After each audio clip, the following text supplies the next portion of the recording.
오늘 저녁에는 특별히 입시에서 불합격한 사람들, 그런 사람들이 꼭 은혜 받고 돌아가실 수 있게 되기를 축원합니다. 자칫 잘못하면 지금 입시철이 아니어서 다행이에요. 입시철 같으면 꼭 입시생들을 위해서 말씀을 드리는 것처럼 오해할 뻔했는데 다행히도 입시철이 아니어서 다행입니다. 자, 오늘 저녁 불합격자를 위하여 라는 제목 잡았습니다. 오늘 말씀을 보면 하나님께서 이스라엘 백성들을 시험하신다. 시험 문제를 내서 시험을 치게 하셨다 하시는 내용에 1절을 보니까 여호와께서 가나안의 모든 전쟁들을 알지 못한 이스라엘을 뭐하려 하시며 시험하려 하시며 시험을 치시겠다는 거예요. 시험을 치르게 하시겠다는 거예요. 자, 누가 시험을 치루어야 한다고요? 전쟁들을 알지 못한 사람들. 그러니까 전쟁이 어떤 건지 전쟁을 경험하지 못한 사람, 그런 사람들을 하나님께서 뭐 하시겠다는 거죠? 시험해 보겠다는 거예요. 시험해 보겠다. 2절을 보십시다. 이스라엘 자손의 세대 중에 아직 전쟁을 알지 못하는 자들에게 그것을 가르쳐 알게 하려 하사 남겨두신 이방 민족들은 이러하다. 이렇게 나왔어요. 전쟁을 알지 못하는 사람들, 그 사람들로 하여금 뭐를 알게 하기 위해서, 전쟁을 알게 하기 위해서 하나님은 남겨둔 이방 민족들을 들어 쓰시겠다라는. 그래, 문제지가 누구냐 하면 이방 민족들이에요. 이방 민족들을 시험지로 내가지고 이스라엘 백성들 가운데 전쟁을 알지 못하는 사람들을 시험해 보겠다라는 거예요. 자, 여러분 보십시오. 자칫 잘못하면 이게 큰 오해를 살 수 있는 그런 말이죠. 전쟁은 있는 게 좋아요? 없는 게 좋아요? 없는 게 좋아요. 전쟁은 없어야 맞는 거예요. 전쟁이 일어나서는 안 되는 겁니다. 그런데 그러한 전쟁이 없으면 우리가 또 잃어버리는 게 있다라는 거예요. 잃어버리는 게 있다. 전쟁이 없으면 우리가 체험할 수 없는 게 있다라는 거예요. 그게 바로 뭔고 하니까 하나님의 역사하심, 하나님의 능력, 하나님의 사랑, 하나님의 함께하심, 이런 것들을 우리가 체험하지 못하게 된다라는 거예요. 전쟁이 있게 되게 되면 그 전쟁을 통해서 하나님을 의지하지 않을 수가 없습니다. 언제 생명이 어떻게 될지 모르는데, 여러분 적어도 어젯밤에는 우리 예수 믿는 사람들은 기도 많이 했으리라 생각을 해요. 아무도 기도하지 하라고 말하지 않아도 아마 흔들리는 데는 뭐 기도하지 않을 수가 없죠. 아마 그게 짧아서 다행이었지. 아마 길었다면 아마 여러분 멀미했을걸요. 사실 하나님께서 이 터전을 흔들어 놓으면 우리가 어디 가서 피하겠어요. 여러분 뭐 어제 저녁에도 어느 아파트에서는 뭐 아파트, 그 좋은 아파트에서 전부 다 기 내려와 가지고 바깥에 나가서 막 그렇게 앉아 있고 서 있고 뭐 그렇게 했다며요. 한번 딱 흔들어 놨는데도. 근데 그렇게 나왔다고 해서 여러분 생존합니까? 이 어저께 지진이 5.0 지진이었다 그러는데 저 경기도 서울 쪽에까지 흔들렸다는 것 아닙니까? 그러니까 우리 울산에도 그것도 동해, 울산 정자 그 동해 쪽으로 52km 정도, 52km면 여기서 건천 정도 거리 밖에 떨어지지 않은 데서 지진이 발생했다는 거 아닙니까? 진원지가 근천 정도에서 바닷길은 우리가 잘 계산이 안 되니까요. 근천 정도에서 불과 거기에서 지진이 발생했다는 거. 그렇다면 여러분 아파트 바깥에 나왔 우리가 부산으로 도망을 간들 뭐 전라남도 강주까지 피신을 간들 온전할 수 없어요. 그러니까 우리는 항상 연약한 존재. 전쟁 딱 터지게 되게 되면 우리는 별 수 없이 하나님 앞에 무릎 꿇지 않을 수가 없고 하나님을 의지하지 않을 수가 없는 거예요. 어제 느꼈어요? 어떻게 못 느낀 사람도 있더라고요. 오늘 물어보니까 나는 운전해가지고 못 느꼈다 그래. 어제 저녁에 저는 그 지진이 일어나기 전에 제가 귀가 이 쇠파덕이 아닙니까? 지진이 일어나기 전에 이게 무슨 소리지? 이게 무슨 소리지? 제가 두 번이나 이게 무슨 소리지? 라는 걸 두 번이나 외쳤어. 그리고 지난 토요일 날 우리 김 집사님, 근 권사님 가정에 따는 결혼식 있을 때 경주 올라갈 때 차 안에서 꼭 지진이 일어날 것 같다. 이래가지고 지진이 안 일어날 수가 있나? 라고 우리 차 안에 있는 사람들한테 제가 그렇게 넋두리를 했어요. 내가 참 대단한 예언의 능력이 있는 것 같기도 하고 뭐 갑자기 뭐 어저께 그런 지진이 일어날이라는 생각이나 했습니까? 왜 하는 소리가 나는데 내 귀에 이건 너무 세게 들리는 왜 이게 뭐 제트기가 막 그냥 날아가는 건지 아니면 우리 교회 앞에 모든 큰 트레일러 같은 큰 차가 우리 교회 앞에 와서 그냥 시동 안 끄고 그냥 있는 것처럼 왜 하는 소리가 어이구 그 소리가 뭔지 이게 무슨 소리지 이게 무슨 소리지 하는데 그래 약간 흔들리더니 버르르 떨게 되더라고. 이게 뭐라고요? 지지는구나. 순간적으로 여러분 무슨 생각을 했을 것 같아요? 오 주여 나를 구원해 주시옵소서. 그 기도가 나온 게 아니라 우리 교회 이 벽이 무너질까 봐. 벽이 무너지면 어떻게 하지? 우리 교회가 그렇게 완벽하게 지은 공사가 아니잖아요. 그때 우리 어려울 때 이렇게 벽돌로만 싸가지고 저 위에까지 올라가 있으니까 한 번 흔들리면 이게 너무 무너질 것 같다. 교회부터 먼저 생각이 딱 나더라고요. 그래서 긴급하게 후레쉬 찾아가지고 바깥에 나가서 벽돌을 그냥 비춰본 거예요. 혹시 금이 간 게 없나? 벌어지는 곳은 없나? 그거 관찰하는데 다행히도 그 이후에 흔들렸어요? 안 흔들렸어요? 정말 감사해요. 그것이 계속 여러분 이어졌다 그러면은 여러분 멀미하고요. 불안에 떨 수밖에 없어요. 우리나라는 그래도 지진을 크게 경험하지 못했잖아요. 그죠? 저 니카라카나 이런 데 있는 사람들 지진 때문에 노이로제가 걸린다라고 하는 말이 어저께야 비로소 이해가 되어지겠더라고요. 전쟁은 필요 없어요. 전쟁은 일어나지 말아야 돼요. 그러나 전쟁이 없게 되면 하나님의 은혜, 하나님의 능력, 하나님의 사랑, 하나님의 구원, 하나님의 역사하심을 말 수도 없다. 체험할 수도 없다라는 거예요. 고난을 통해서도 값진 은혜를 체험할 수 있게 되는 건데 전쟁은 없는 게 맞아요.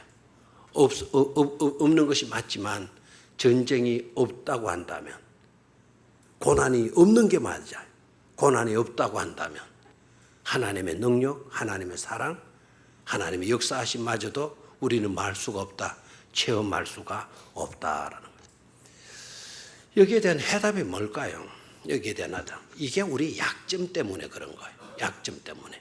전쟁이 없어도 평온할 때 문제가 없어도 고난이 없어도 우리 모두가 늘 경건한 믿음을 가지고 그렇죠? 늘 하나님 말씀 의지하고 하나님의 함께 하심을 체험하면서 하나님의 능력을 맛보면서 우리가 매 순간 그렇게 살아갈 수만 있다고 한다면 하나님은 전쟁을 허락지 않으실 줄로 믿습니다. 우리에게 고난도 없게 해 주실 줄로 믿습니다.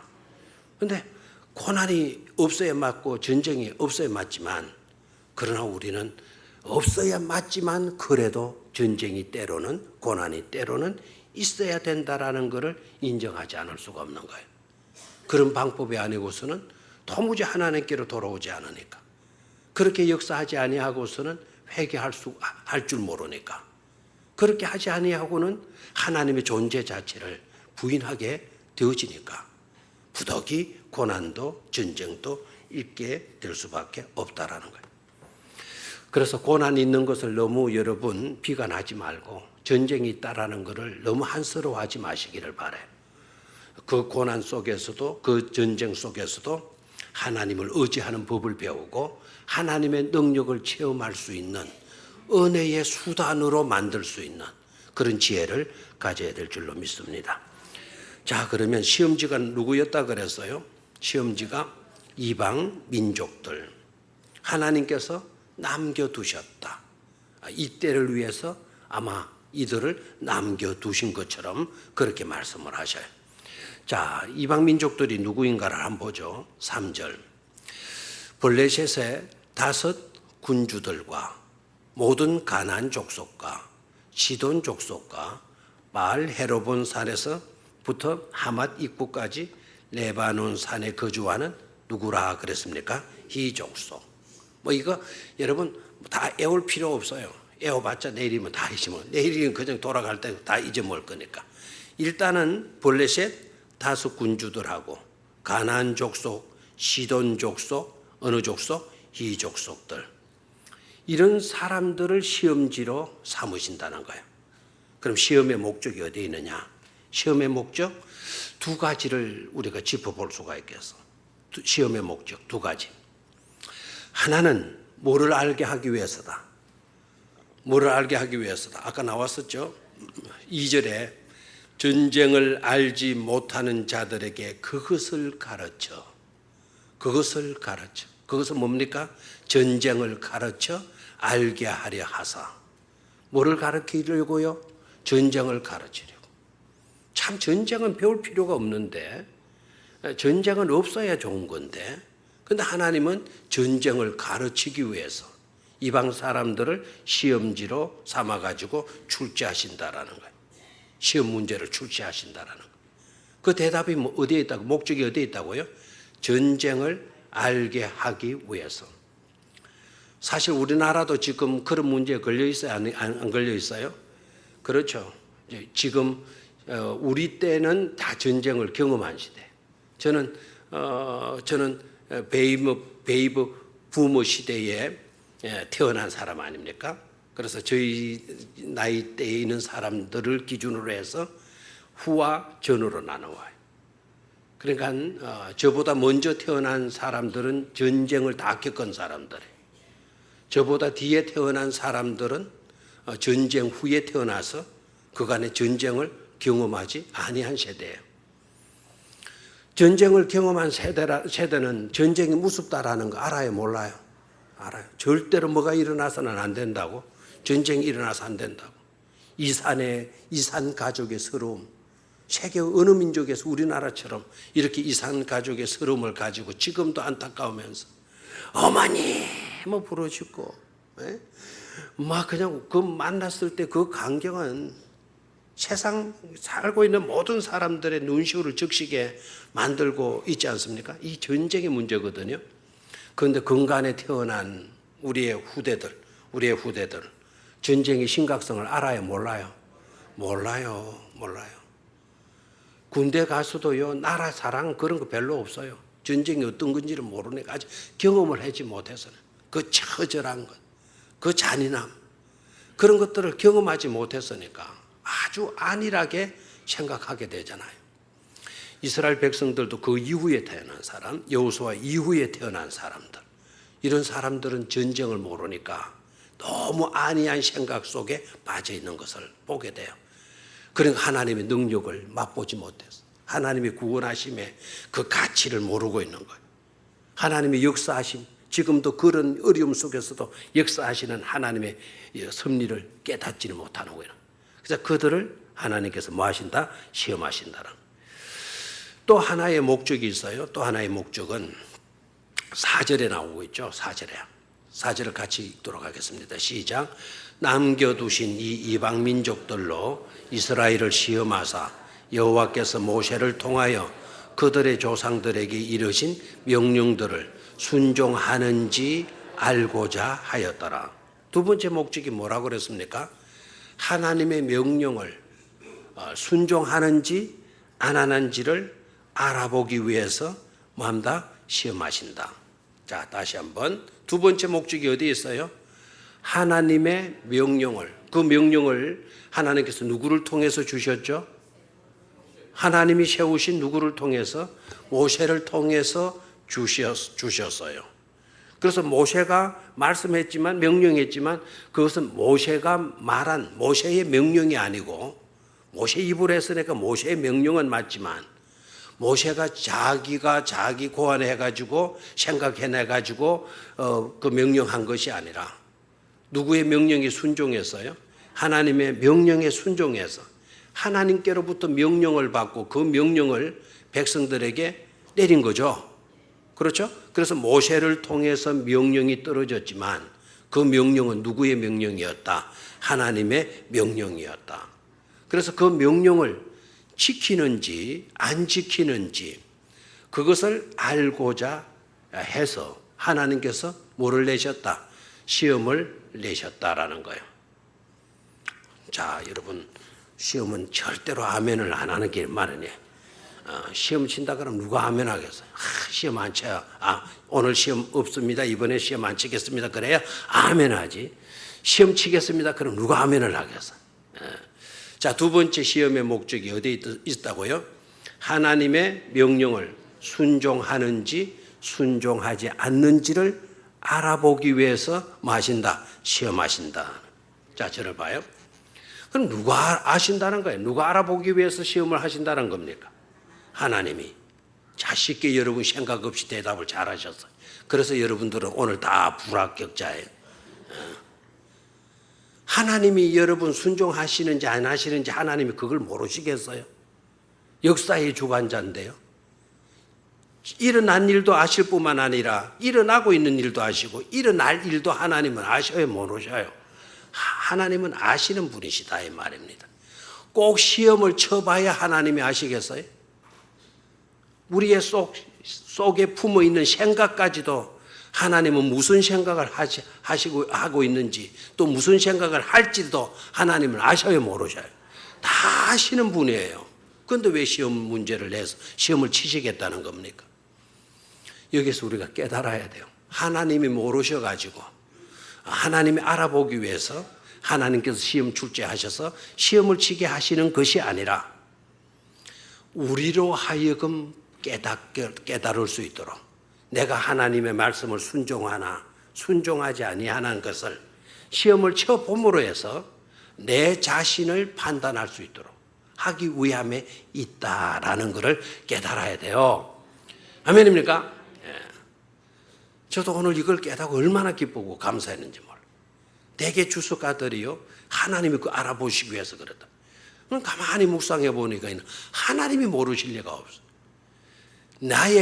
내가 시험을 치르는 베이비 부모 시대의 사람들, 우리들이 지금 전쟁을 겪어보지 않았으니까 그 전쟁을 통해서 과연 우리 조상들처럼 우리가 제대로 하나님의 명령을 순종하고 사는 자인가 순종하지 못하고 사는 자인가를 내 스스로, 우리 스스로가 알게 하기 위해서 분명히 시험 문제를 내므로써 시험을 치봄으로써 깨닫게 하기 위해서 하나님께서 뭐 하신다? 시험을 내신다라는 거예요.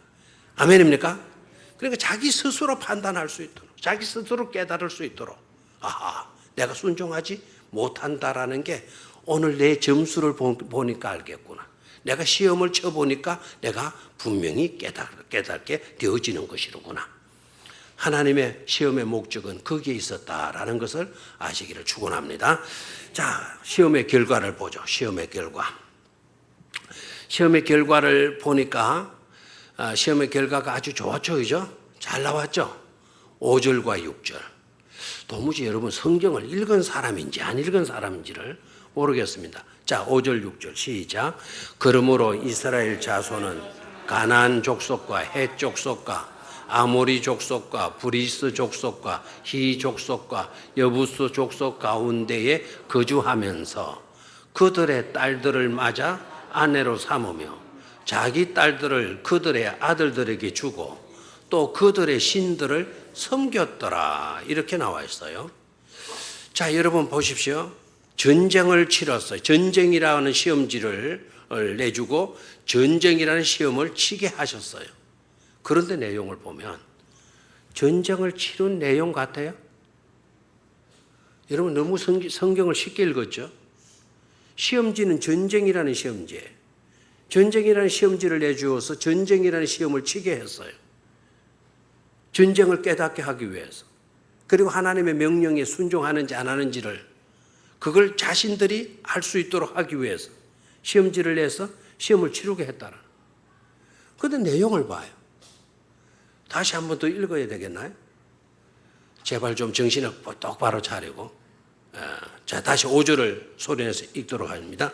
시작. 그러므로 이스라엘 자손은 가나안 족속과 헷 족속과 아모리 족속과 브리스 족속과 히 족속과 여부스 족속 가운데에 거주하면서 그들의 딸들을 맞아 아내로 삼으며 자기 딸들을 그들의 아들들에게 주고 또 그들의 신들을 뭐했다? 섬겼다. 전쟁한 내용 같아요. 전혀 전쟁한 내용 같지를 않아요. 전쟁이어도 서로 치고받고 함께 할 수가 없어야 되는데 6절을 보면은 5절 끝부분을 보니까 족속 가운데에 마하면서 거주하면서 즉 전쟁을 치루어야 할 이방 나라 백성들 가운데 거주했다라는 거예요. 이 말을 쉽게 말한다면 전쟁을 한 게 아니라 함께 뭐 했다라는 거죠. 살았다는 거 아닙니까? 전쟁을 한 게 아니고 함께 살았다라는 거예요. 함께 살 정도가 아니고 6절을 보니까 그들의 딸들을 맞아서 모래 삼았고 아내로 삼고 그리고 전쟁 후 시대니까 총각들이었죠. 총각들은 그 이방의 그 딸들을 여자들을 아가씨들을 데리고 와서 자기의 뭐로 삼았다는 겁니까? 아내로 삼았다는 거고 베이버 부모 시대의 부모들은 그러면은 며느리를 봤는데 그 며느리가 어느 족속의 사람들 이방 족속의 사람들을 뭐로 봤다는 겁니까? 며느리로 맞이했다라는 거 아닙니까? 그 정도가 또 아닙니다. 자, 그 뒤 밑에 또 보죠. 자기 딸들을 그들의 아들들에게 주고 자, 자기의 딸들은 누구입니까? 이방 이스라엘 사람들이죠. 이스라엘 사람들의 베이브 부모 시대의 이후에 태어난 그 아가씨들, 그 딸들은 누구에게 줬다고요? 그들의 아들들에게 주고 그러니까 이방 족속의 젊은이들에게 미혼 청년들에게 시집 보냈다는 것 아닙니까? 그러면 그쪽 이방 나라 사람들의 그 젊은이들의 부모들은 누구를 며느리로 맞아들였다고요? 이스라엘 사람들의 딸들을 뭐 했다는 거죠? 며느리로 맞이했다는 것 아닙니까? 이 전쟁한 내용이 아니에요. 그런데 그 이후로 그 뒤를 또 봐요. 더 심각한 문제가 나오고 있죠. 또 그들의 신들을 뭐 했더라 그랬습니까? 섬겼더라 이렇게 나왔네요. 그들의 신들을 뭐 했다? 섬겼더라. 시험의 결과가 잘 나왔어요? 못 나왔어요? 시험의 결과가 잘 나왔나요? 못 나왔나요? 이건 못 나와도 보통 못 나온 게 아니에요. 한 50점, 60점 정도만 나와도 뭐 반 이상은 좀 맞았겠다 이렇게 싶지만은 이거는 너무나도 안타깝게 시험의 결과는 부정적이에요. 아예 낙제점이에요. 이거는 구제불능이에요. 아예 F학점이에요. F학점은 이거는 구제불능이에요. 시험의 결과가 너무 안 좋게 나온 거예요. 이스라엘 민족들이요, 전쟁을 경험해 보지 못한 그런 민족들이 이방 족속들과 어울려서 살아. 시집도 가고 장가도 가고 이쪽에서는 장가 가고 또 이쪽에서는 저쪽으로 또 시집도 보내고 그리고 저들의 신들을 섬기고 있는 거예요. 이것은 하나님 보시기에 좋은 것이었다, 나쁜 것이었다. 이게 F 학점이라는 건 낙제점이었다라는 거는 바로 7절에 나오고 있어요. 7절을 한번 같이 읽도록 하겠습니다. 시작.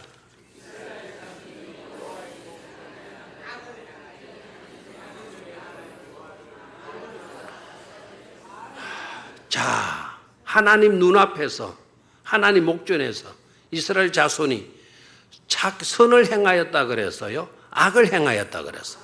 악을 행하였다. 여러분, 악이라는 게 뭔가를 아셔야 돼요. 악은 남을 때리고 싸우고 해치고 그런 정도를 두고 악이라고 말하지 않는다라는 거예요. 자, 하나님 보시기에요. 악은 어떤 것이냐? 하나님의 명령을 저버리고 자기 주장대로 자기 방식대로 살아가고자 하는 것이 바로 하나님 보시기에 뭐다? 악이다라는 거예요. 악이다. 아시겠죠? 여러분, 입은 좀 거칠어도요, 물은 거칠어서는 안 좋아요.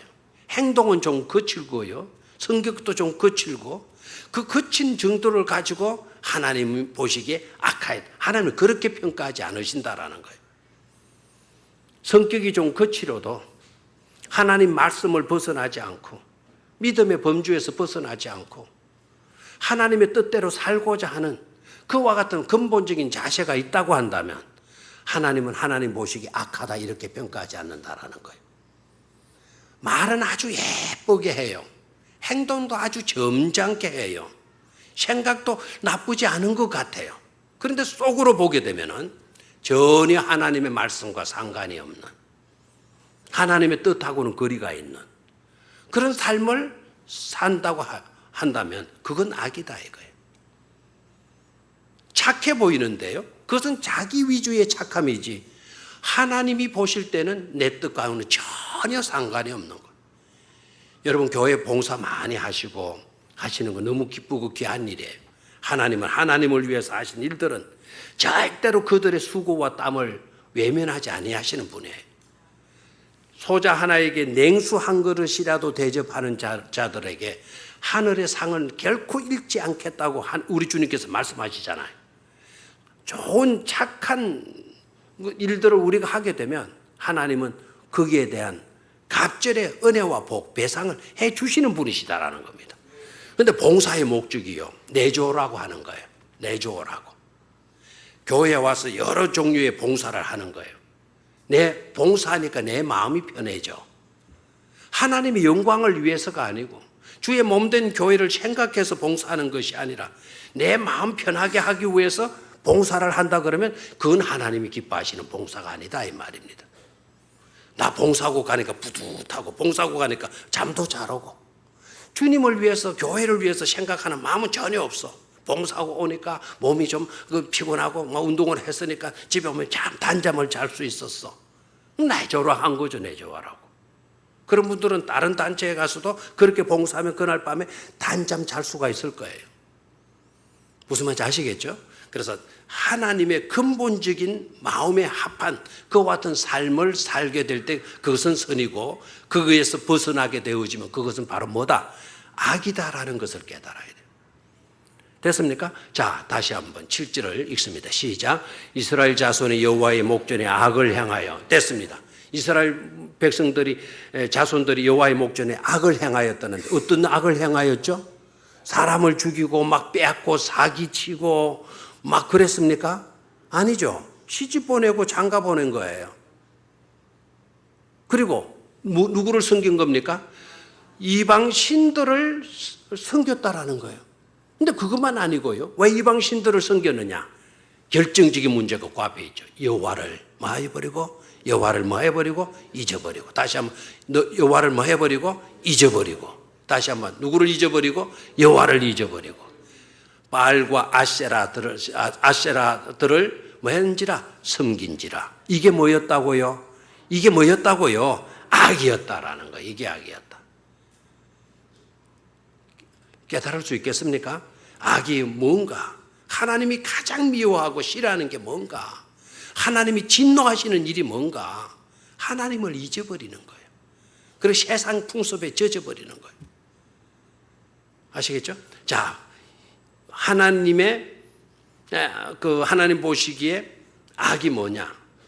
바로 그 말씀드렸어요. 그 밑으로 내려가서 봐요. 몇 절에 가서 보느냐 하면 바로 8절에 나오죠. 자, 하나님을 잊어버리고 바알과 아세라들을 섬긴지라. 그게 하나님 보시기에 뭐였다? 악이었다. 자, 그 악을 하나님께서 보시고는 8절에 뭐라고 말씀합니까? 여호와께서 이스라엘에게 마사 진노하사.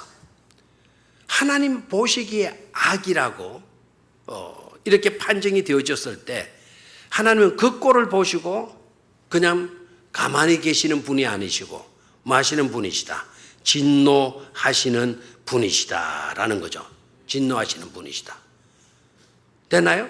하나님은 하나님 보시기에 악한 것을 보시고는 가만히 계신다, 침묵하신다 하시는 하나님이 아니고 뭐 하시는 분이시다? 진노하시는 분이시다라는 거예요.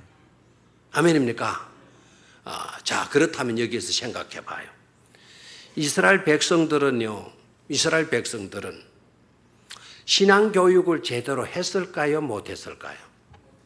신앙생활을 제대로 했어요? 못했어요?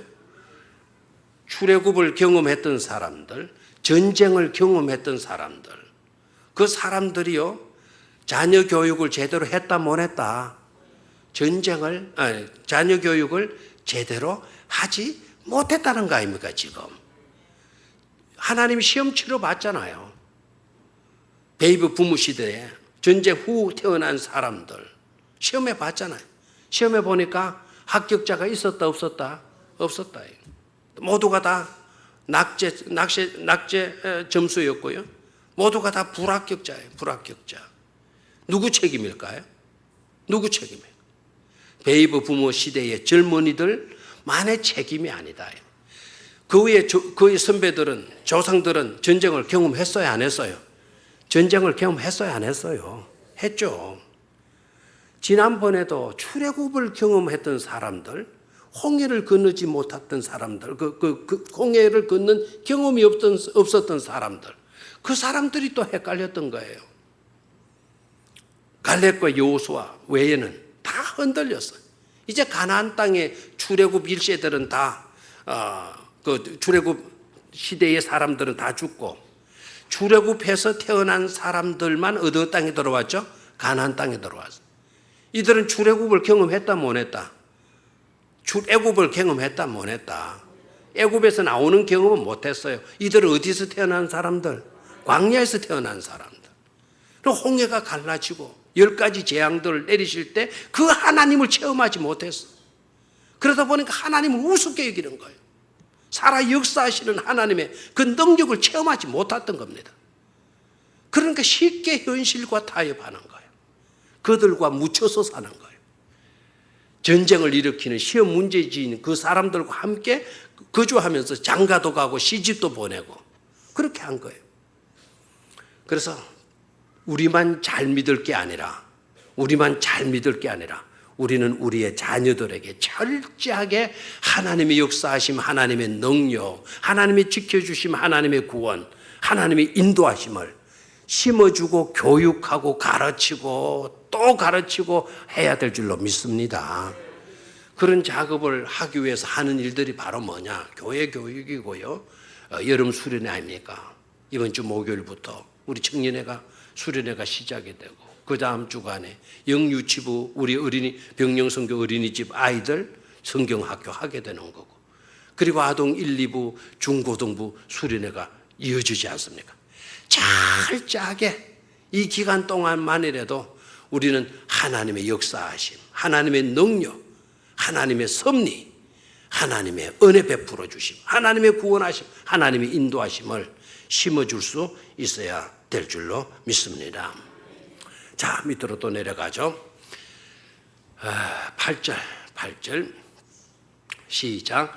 여호와께서 이스라엘에게 진노하사 그들을 메소포타미아 왕 굿산 리사다임의 손에 파셨으므로 이스라엘 자손이 굿산 리사다임을 8년 동안 뭐했더라? 섬겼더라. 정말 이상한 거는요, 정말 이상한 거는 하나도 유익하게 해주지 못한 이방 신들은 이스라엘 백성들이 자꾸 섬기려고 들어요. 쉽게 이방 신들에게 돌아가 가지고는 이방 신들을 섬기려고 해요. 때마다 시마다 늘 함께 해주시고 은혜 주시고 구원해 주시고 살려주시고 용서해 주시고 복을 주시는 하나님은 너무 쉽게 뭐 한다는 사실입니까? 버리신다는 사실. 버린다는 거예요. 버리신다가 아니고 버린다라는 거예요. 그 못돼 처먹은 사람들한테 뭐 때문에 내가 버리신다고 이렇게 말을 했는지 모르겠어요. 후회가 돼. 네? 너무 쉽게 누구를 버려버려요? 하나님을 버려요. 여러분, 바알이 아세라가 어렵다고 힘들다고 이스라엘 백성들 지켜준 적이 있습니까? 건져주고 구원해 준 적이 있습니까? 그들에게 복 내려주고 그들의 기도를 들어주고 한 일이 있습니까? 한 번도 그런 적이 있으면 성경에 그런 이야기가 나오는데 저한테 좀 알려줘요. 내가 그거 논문 써가지고 박사학위 좀 하나 더 받게요. 그런 내용이 전혀 없어요. 그런데 성경 내용 읽어 내려가다 보게 되면 하나님은 어떤 분이에요? 이스라엘 백성들에게 유익을 주었어요? 안 주었어요? 하여튼 큰 소리로 그것도 대답을 큰 소리를 못 하겠습니까? 유익을 줬어요? 안 줬어요? 하나님은 주셨어요? 안 주셨어요? 주셨죠. 안 주신 적이 언제 있냐? 모든 면에 다 유익을 주시고 은혜를 주시고 복을 주시고 때로는 하나님께서 강권 주고 때로는 하나님께서 사람을 세워서 사람을 통해서 하나님 은혜 주시고 복 주신 줄로 믿습니까? 그런데 그런 하나님을 너무 쉽게 버리고 있는 거예요. 그런데 하나님이 괘씸하죠. 진노하시는 거예요. 진노해서 이스라엘 민족들을 어떻게 했다고요? 리사다임의 손에 뭐 했다 그랬습니까? 파셨다 그랬어요. 파셨다. 하나님이 진노하셨다. 그리고 하나님이 뭐 하셨다? 팔아버렸다. 팔아버렸다. 저는 궁금한 게 있어요. 얼마에 팔았을까? 얼마에 팔았을까? 돈을 받고 좀 팔고 그래야 될 텐데. 근데 하나님이 돈 받고 이스라엘 백성들 파셨어요? 안 줘요. 여기 파셨다라고 하는 말은 내버려두었다. 내주었다라는, 내주었다. 내주었을 줄 수 없는 백성들인데, 눈동자보다 더 아끼던 자기 백성들인데, 이 백성들이 너무 되어먹지 못했으니까, 하나님은 그들에게 자기 백성들을 뭐 해줬다고요? 내어주셨다는 거예요. 내어주셨다. 그럼 그거를 내어주다라는 거는 돈 받고 팔 때 내어주잖아요. 내어주는 것처럼, 파신 것처럼 그렇게 말씀을 하시는 거예요. 자, 밑에 봐요. 그래서 몇 년 동안을 섬겼더라. 8년 동안 섬겼더라. 거기에다 8년이라는 숫자에다가 밑으로 긋고 안 해도 될 고생을 하게 된 거다. 뭐 해도 된 거를 안 해도 되는 고생을 하게 된 거예요. 쇠가 빠지게 누구 섬겼다? 누구 섬겼다? 누구 섬겼다? 큰 소리로 좀 대답해요. 리사다임을 섬겼다. 리사다임은 어느 나라 사람? 메소포타미아 왕이에요. 이 사람을 섬기는 거예요. 섬겨야 될 누구를 섬겨야 될 분은 누구인데? 하나님을 힘을 다하고 목숨 다하고 뜻을 다하고 생명 다해서 하나님을 섬겨야 될 사람들이 팔려가 가지고 누구를 섬겼다? 이방 왕을 섬겼다. 그 구산 리사다임이라는 말이 어려우니까요. 다 그때 다 뭐 분명한 대답, 확실한 대답, 틀리지 않은 대답. 이방 왕 섬겼더라 이러면 되는 거예요. 리사다임 복잡한 이름 기억해도 여러분 돌아갈 때 다 잊어먹는다니까요. 누구 왕 섬겼더라? 이방 왕 섬겼더라. 우리가 이방 왕을 섬길 자들입니까? 우리 누구를 섬겨야 될 자들이죠? 하나님을 섬겨야 될 자들. 하나님을 섬겨야 될 사람이 이방 신 섬기게 되는 거예요. 참으로 안타깝죠. 자, 그 밑으로 가요. 9절. 이스라엘 자손이 여호와께 뭐 했다? 부르짖으며 철이 드는구먼. 그 옆에다가 철이 드는구먼. 이스라엘 자손이 여호와께 뭐 했다? 부르짖으며. 왜 부르짖었을까요? 너무 힘드니까, 너무 고통스러우니까, 너무 못 견디니까 살려달라고. 하나님을 제대로 섬겼어야 할 백성들이에요. 이제 하나님이 진노하시고 주버리니까 이방 왕 섬기려고 섬기다 보니까 못 살겠는 거예요. 그러니까 하나님께 뭐 했습니까? 부르짖었다라는 거예요. 그러면 하나님께서 나 몰라 이제. 나 팔았어. 나와 상관없어. 이러셔야 되잖아요. 9절 계속 있습니다. 시작. 여호와께서 이스라엘 자손을 위하여 한 구원자를 세워 그들을 구원하게 하시니 그는 곧 갈렙의 아우 그나스의 아들 누구다 그래나 온니엘이다. 하나님 왜 이러십니까? 하나님 이럴 필요가 뭐가 있습니까? 하나님 이렇게 약해서 가지고 되겠습니까? 너무 심했다 생각 안 돼요? 대답 좀 해요. 너무 성경을 나와 상관없이 그렇게 듣지 말고 생각하지 말고 그냥 우리는 그냥 앉았다만 갈게요. 그럼 앉았다만 가면 참 그냥 그래도 은혜 안 받겠습니까? 이런 식의 생각하지 말고 말씀 속에 좀 들어가서 말씀의 깊이를 더 알 수 있어야 될 줄로 믿습니다. 자, 보십시오. 이스라엘 자손이 뭐 했다는 겁니까? 하나님께 부르짖었다라는 거예요. 이 말은 비로소 이 백성들이 깨닫게 되는 거예요. 아하, 우리가 아니다. 우리가 해서는 안 될 짓을 했구나. 하나님을 잊어버리고 있다라는 게 이게 우리가 불행을 자초한 것이로구나. 비극을 자초한 것이로구나. 지금이라도 우리는 누구께로 돌아가야 된다. 하나님께로 돌아가야 된다. 그래서 하나님께 뭐 했다는 거죠? 부르짖었다라는 거예요. 이것을 가르쳐서 회개라 그래요. 뭐라 그래요? 회개. 자, 여러분 사사기에 사이클이 있다 그랬죠? 이스라엘 백성들이 하나님의 은혜를 받고 쉽게 하나님의 은혜를 잊어버려요. 그러면은 하나님이 뭐 하신다? 심판하신다. 심판하시게 되면 백성들이 힘들어가지고 괴로워가지고 회개한다. 회개하면 하나님께서 또 뭐 해주신다? 뜻을 바꾸셔서 돌이켜셔서 그들을 뭐 해주신다? 용서해 주신다. 그래서 구원해 주신다. 구원해 주시면 요 친구들이 또 슬슬 또 하나님을 저버리고 슬슬 또 어디에 빠져요? 세상에 빠진다. 그러면 하나님께서 또 뭐 하신다? 치신다. 치면 또 못 살다고 또 뭐 한다? 회개한다. 회개하면 또 하나님 뭐 해주신다? 용서하신다. 이게 사이클처럼 돌아가요. 사이클처럼. 자, 백성들이 오늘 뭐하고 나왔습니까? 회개하고 나왔죠. 부르짖었죠. 맞습니까? 9절 부르짖었죠. 그랬더니 하나님께서 뭐 하셔 주십니까? 그들을 위해서 한 구원자를 뭐 했습니까? 세워 그들을 뭐 하게 하셨습니까? 구원하게 하시니. 여러분 9절은요 복음 중에 복음이에요. 자, 거기에 밑줄을 딱 한번 긋고 볼래요? 여호와께서라는 단어 밑에 밑줄을 긋고요. 위하여라는 단어 밑에 밑줄을 긋고 세워라는 단어 밑에 밑줄을 긋고 구원하게 하시니 라는 단어 밑에 밑줄을 그어봐요. 그러면 하나님은 어떤 분이시냐? 하나님은 어떤 분이시죠? 이스라엘 자손을 위하시는 분. 아멘입니까?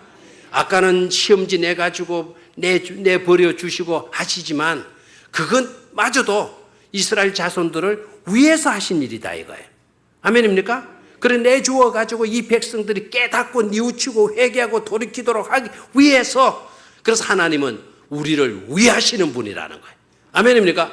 다 같이 시작. 하나님은 우리를 위하시는 분. 자기를 가르쳐서 하나님은 나를 위하시는 분이시다. 아멘입니까? 하나님은 나를 위하시는 분이에요. 과거에 하나님을 저버렸더라도 하나님 앞에 악한 일을 저질렀다 하더라도 하나님의 진노를 샀다 하더라도 여러분 회개하고 돌이키기만 하면 하나님은 우리를 뭐 해주시는 분이시다. 위해 주시는 분이시다. 아멘입니까? 복음 아닙니까 이게. 그리고 위하셔서 구체적으로 하시는 일이 뭡니까? 한 구원자를 뭐 해주시고 한 구원자를 뭐 해주신다? 세워주시는 거예요. 이 구원자는 밑에 온니엘로 나오죠.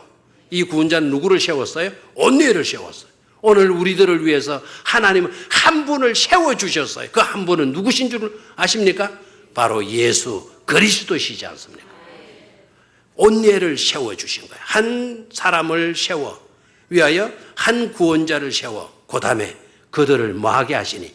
구원하게 하시니. 아멘입니까?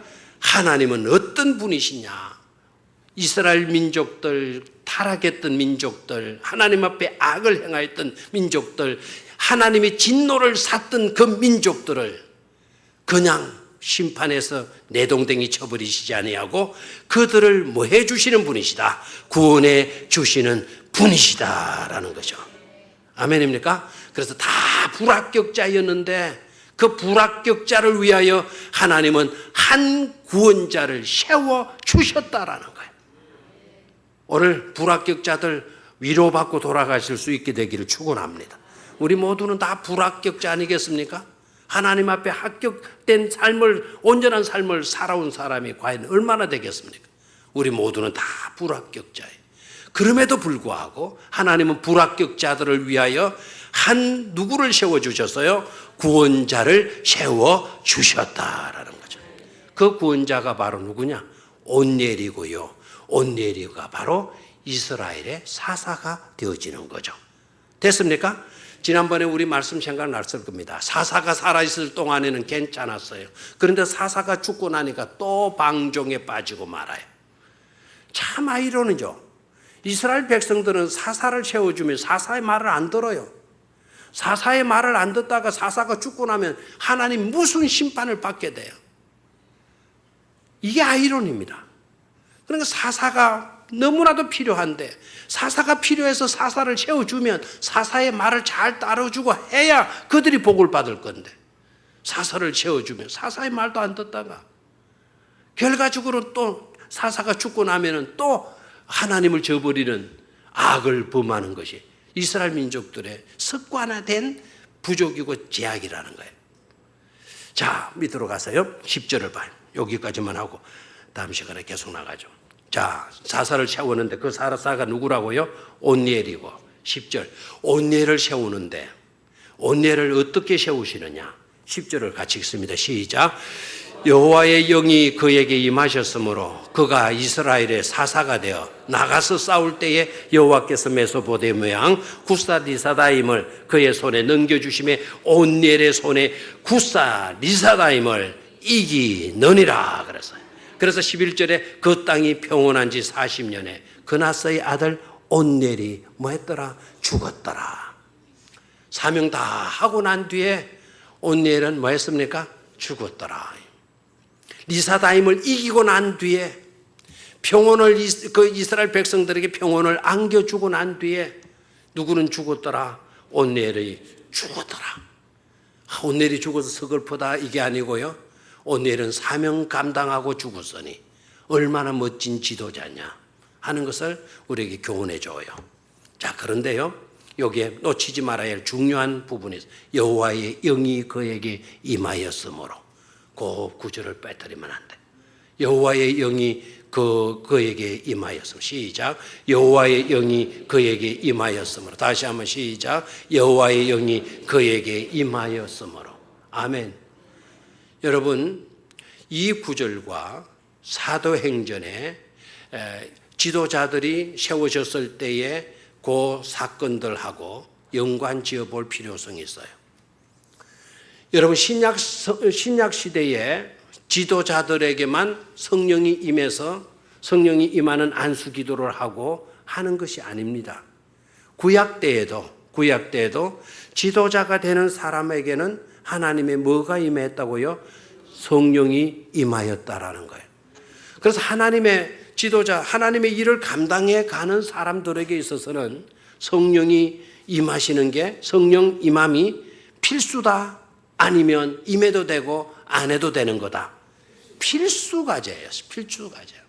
그래서 성령이 그에게 임하셨으므로 온네리가 개인적으로 뛰어나서가 아닙니다.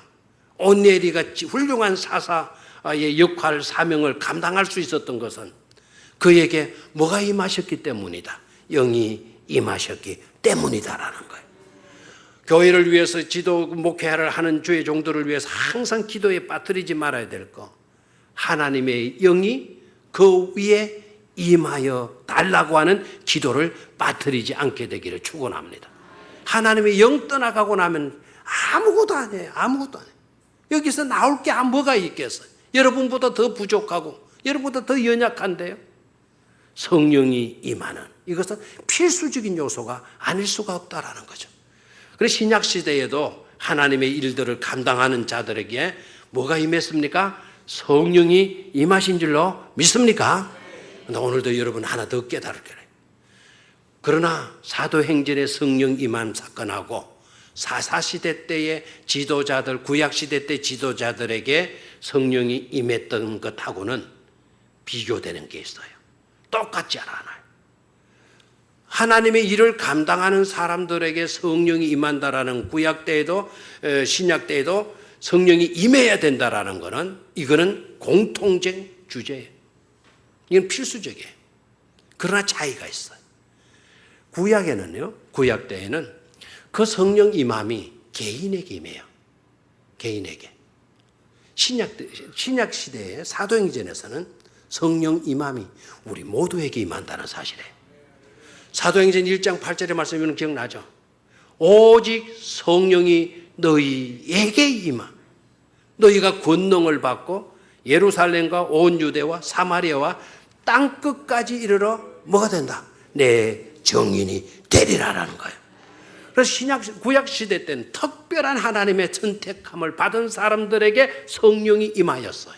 신약에는 우리 모두예요. 그럼 우리 모두는 다 하나님의 나라를 전파해야 될 뭐가 있다고요? 사명이 있다라는 거. 아멘입니까? 그래서 성령 임해야만이 지도자가 될 수가 있다. 성령 임해야만이 하나님의 일을 감당할 수 있다. 그래서 내 의지로 내 노력으로 내게 있는 것으로 하는 게 아니다. 하나님의 영으로 감당할 수 있는 것이다. 우리는 이런 점에 있어서 겸손해야 될 줄로 믿습니다. 우리가 다 같이 기도드립니다.